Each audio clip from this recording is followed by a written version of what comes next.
এই মুহররমুল হারামের 10 তারিখ। দেখেন এখান থেকে কিন্তু একটা দলিল পাওয়া যায়, কি জানেন? দলিলটা হলো 10ই মুহররমুল হারামে যে আমরা খিচুড়ি রান্না করি। কি করি? খিচুড়ি রান্না করি। অনেকে কি বলছে বিদআত, বলে কি বলে না? অনেকে আবার বিদআত বলে ক্ষান্ত হয়নি, হারাম পর্যন্ত বলে দিয়েছে, শিরিক পর্যন্ত বলে দিয়েছে। কিন্তু আল্লাহু আকবার, আল্লাহ পাকের কসম করে বলি, যেই দিন নূহ আলাইহিস সালামের কিস্তি গিয়ে যদি নামক পাহাড়ে গিয়ে আপনার ঠেকেছিল, ওই সময় নূহ আলাইহিস সালাম আপনার বলেছিলেন, হে আমার সাথীরা, দেখো তোমাদের নিকটে কি রয়েছে। কেউ বলে হুজুর আমার কাছে চাল আছে, উপস্থিত করো, হাজির করা হলো। কেউ বলছে হুজুর ডাল আছে আমার কাছে, নিয়ে এসো।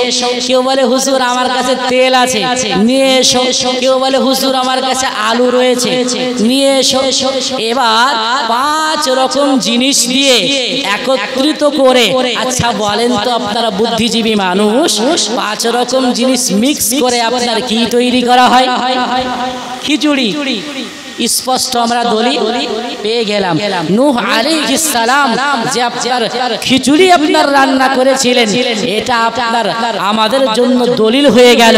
কারণ আম্বিয়া কিরামগণ যেটা করেছেন সেটা করলে কোনো সমস্যা হয় না, বরং আমাদের কি হয়? নেকি হয়। বুঝতে পেরেছেন? আমাদের নেকি হবে।